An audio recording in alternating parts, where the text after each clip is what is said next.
નમસ્તે વિદ્યાર્થી મિત્રો, કાલે તમારું ગુજરાતીનું પેપર છે. તમારી તૈયારી ઓલમોસ્ટ થઈ ગઈ હશે. આજે આપણે જોવાના છે વિદ્યાર્થી મિત્રો ગદ્ય વિભાગ અને પદ્ય વિભાગના મોસ્ટ ઇમ્પોર્ટન્ટ ક્વેશ્ચન, કારણ કે 24 માર્ક્સનું તમારી પરીક્ષામાં પૂછાશે. તો મોસ્ટ ઇમ્પોર્ટન્ટ છે વિદ્યાર્થી મિત્રો, કાલની પરીક્ષામાં પૂછાવાના સૌથી વધારે ચાન્સીસ છે. તો આને તમે સરસ રીતના તૈયાર કરી લેજો. સ્ક્રીનશોટ તમે લેતા જજો વિદ્યાર્થી મિત્રો. તમારી પાસે ગાઈડ હશે જ તો એમાં જોઈ લેજો. શ્રીમદ રાજચંદ્રની સ્મરણ શક્તિ અસાધારણ હતી એમ તમે શા પારથી કહેશો? બાવાના બે બગડ્યા એમ કારું શા માટે કહે છે? આ વિદ્યાર્થી મિત્રો એક એક માર્ક્સના છે. એની સાથે છે નીના બહેન અને સંજયને અંકિતની ચિંતા કેમ નથી? લેખકના પિતા શાનો ધંધો કરતા હતા? શ્રી કૃષ્ણ જન્મનું પર્વ ક્યારે પૂરું થયું? આ બે માર્ક્સના છે. તમારે ઓપ્શન પણ આવશે વિદ્યાર્થી મિત્રો, ત્રણમાંથી ગમે તે બે લખવાના છે. એના પછી 10-12 વાક્યોમાં એમાં પણ તમને ઓપ્શન મળશે વિદ્યાર્થી મિત્રો. 3 માર્ક્સના પ્રશ્નો આવશે, બે તમારે લખવાના છે. જીવલાનું પાત્રાલેખન મોસ્ટ ઇમ્પોર્ટન્ટ છે. નિજ મંદિરમાં ઊભું કરેલું કૃષ્ણ જન્મોત્સવનું દ્રશ્ય આ પણ મોસ્ટ ઇમ્પોર્ટન્ટ.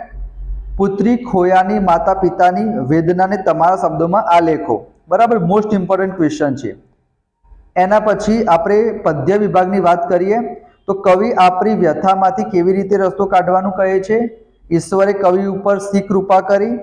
ગંગા સતી કોને નમવાની વાત કરે છે? શા માટે? કેડીએ ચાલતા કવિ શાનો અનુભવ કરી રહ્યા છે? નાયિકાએ નણંદ અને નણદોઈને શું કહીને નવાજ્યા છે?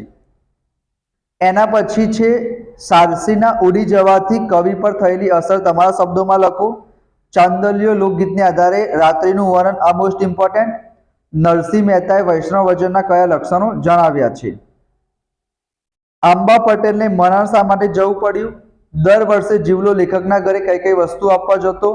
નીના બહેને કયું કામ છોડી દીધું શા માટે? આ છત્રીવાળો ક્વેશ્ચન ઇમ્પોર્ટન્ટ છે કે લેખકની પાસે છત્રી કેમ ટકતી નથી? લેખક જીવલાને ત્યાં ઉઘરાણીએ ક્યારે જતા હતા? મુદ્દાસરમાં છે વાયરલ ઇન્ફેક્શન પાઠને આધારે લેખકે સૂચવેલા સામાજિક જાગૃતિના પગલાં આ મોસ્ટ ઇમ્પોર્ટન્ટ. જન્મોત્સવ પાઠને આધારે નવજાત બાળકની કરુણતા તમારા શબ્દોમાં આલેખો. આરોગ્ય અંગે લેખકે સૂચવેલા જાગૃતિના પગલાં આ પણ મોસ્ટ ઇમ્પોર્ટન્ટ છે. 14મા નંબરનો 16મા નંબરનો. એની સાથે છે એક વાક્ય માટે પક્ષીને પામવા કવિ શું કરવાનું કહે છે? સકર તીરથ તેના તનમારે. વાક્યનો અર્થ જણાવવાનો. કોના દર્શન કરવાથી શું થાય છે? નાયિકાએ સાસુ સસરાને કેવા કહ્યા છે? ગંગા સતી પાનબાઈને કેવી વ્યક્તિની સંગત કરવાનું કહે છે? આ મોસ્ટ ઇમ્પોર્ટન્ટ છે, કાલના પરીક્ષામાં પૂછાઈ શકે છે. એની સાથે 10-12 વાક્યોમાં તમને ઓપ્શન આપશે વિદ્યાર્થી મિત્રો. 3માંથી ગમે તે બે લખવાના છે. સ્વજનો માટેનો કાવ્ય નાયિકાનો ભાવ ચાંદલ્યો કાવ્યને આધારે વર્ણવો. દિવસો જુદાઈના જાય છે. ગઝલમાં ઘનીની મનોસ્થિતિ તમારા શબ્દોમાં વર્ણવો. અને 32મો ક્વેશ્ચન મોસ્ટ ઇમ્પોર્ટન્ટ. હું એવું ગુજરાતી કાવ્યના આધારે ગુજરાતનો મહિમા વર્ણવો. આ પૂછાઈ શકે છે. એના પછી નરેને મનીષાને આવકારતા શું કહ્યું? ડાંગના આદિવાસીઓની મરણને ઉજવવાની રીત આ પૂછાઈ શકે છે. નરેનના લગ્ન મનીષા સાથે કેમ ન થયા? લેખકે તંદુરસ્તી વાળો ક્વેશ્ચન તમારી પરીક્ષામાં આવી શકે છે. તંદુરસ્તી માટે કયા સૂચનો કર્યા છે? વિનુ કાકા સૌરભ અને અંકિત પાસે શીશી પ્રવૃત્તિઓ કરાવતા હતા.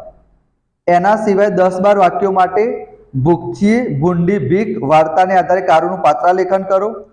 15મો ક્વેશ્ચન મોસ્ટ ઇમ્પોર્ટન્ટ છે કે ગાંધીજીનો શ્રીમદ સાથેનો આધ્યાત્મિક સંબંધ સમજાવો. ગીર મારા ધોધનું પ્રાકૃતિક સૌંદર્ય તમારા શબ્દમાં વર્ણવો. ચાંદલ્યો લોકગીતમાં ચાંપલિયાની પાંદડી કોને કહી છે? પક્ષીને પામવા કવિ શું કરવાનું કહે છે? વૈષ્ણવજનના લક્ષણો જણાવો. કુલ દીપક થવું કેવી રીતે કઠિન છે? બોલીએ ના કાય કાવ્યને આધારે કવિ આપણી વ્યથામાંથી કેવી રીતે રસ્તો કાઢવાનું કહે છે? એના સિવાય 10-12 વાક્યોમાં સિલવંત સાધુવાળો ઇમ્પોર્ટન્ટ છે કે સિલવંત સાધુ તમે કોને કહેશો? કાવ્યને આધારે જણાવો. માધવને મેળવવા માટેની સૂરની તીવ્ર ઉત્કંઠા તમારા શબ્દોમાં લખો. વતનથી વિદાય થતા આ મોસ્ટ ઇમ્પોર્ટન્ટ. વતનથી વિદાય થતા કવિની વેદના તમારા શબ્દોમાં વર્ણવો. લેખક છત્રી લેવા રાજકોટ જવાની વાતમાં શા માટે મક્કમ રહ્યા? હિમાલયના પ્રવાસમાં સાહસિકતા ઉપરાંત કઈ કઈ બાબતો અત્યંત અનિવાર્ય ગણાય છે? પૂરમાં ડૂબતા આંબા પટેલને જીવતદાન કેવી રીતે મળ્યું? ગરીબ અને ધનવાન ખાઈ દૂર કરવા શું કરી શકાય? તે ચોપડાને ઇન્દ્રજાળ પાઠના આધારે લખો. આ મોસ્ટ ઇમ્પોર્ટન્ટ છે. કઈ બાબત સભ્ય સમાજની શરમ છે? આ પણ પૂછાઈ શકે છે.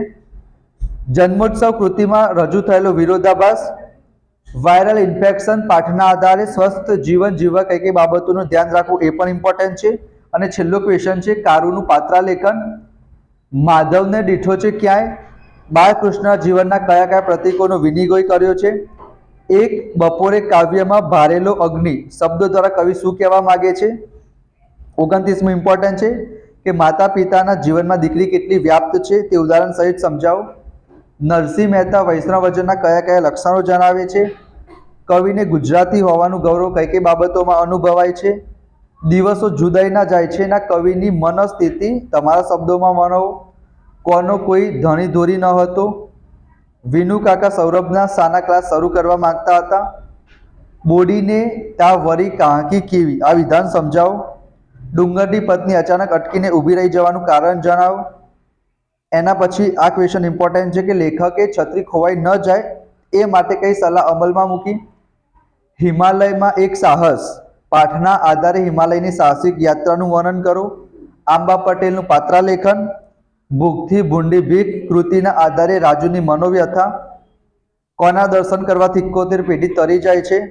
ગરીબ સ્ત્રીની ચૂંદડી ક્યાં સુધી સાથે રહે છે? માર્ગની દૂરને કવિ શું પૂછે છે? કવિ કોના માતા પિતાને ધન ગણે છે? સત્યના આયુધની કઈ વિશેષતા છે? આ મોસ્ટ ઇમ્પોર્ટન્ટ છે. એક બપોરે કાવ્યને આધારે ગ્રામ જીવનમાં ખેતરવાડી બપોર વેરાનું ચિત્રાત્મક વર્ણન. વતનથી વિદાય થતા મોસ્ટ ઇમ્પોર્ટન્ટ કાવ્યનો ભાવાર્થ લખો. અને છેલ્લો ક્વેશ્ચન છે સ્વજનો માટેનો કાવ્યની નાયિકાનો ભાવ કાવ્યના આધારે વર્ણવો. આ છે વિદ્યાર્થી મિત્રો મોસ્ટ ઇમ્પોર્ટન્ટ ક્વેશ્ચન જે તમારી કાલની પરીક્ષામાં પૂછાઈ શકે છે. હજી એક વિડીયો આવશે વિદ્યાર્થી મિત્રો, એ પણ તમે જોઈ લેજો. એમાં હું તમને મોસ્ટ ઇમ્પોર્ટન્ટ વસ્તુ કહીશ કે તમારે કઈ બાબતોનું ધ્યાન રાખવું. સાથે સાથે બીજા બધા વિષયોના પણ મોસ્ટ ઇમ્પોર્ટન્ટ ક્વેશ્ચન તમારી સાથે શેર કરીશ. એનામાંથી જ પૂછાશે પેપરમાં. તો વિડીયોને લાઇક કરી ચેનલને સબસ્ક્રાઇબ કરજો, તમારા દોસ્તો સાથે શેર કરજો. કાલનું પેપર તમારું સારું જાય એના માટે best of luck. Thank you so much.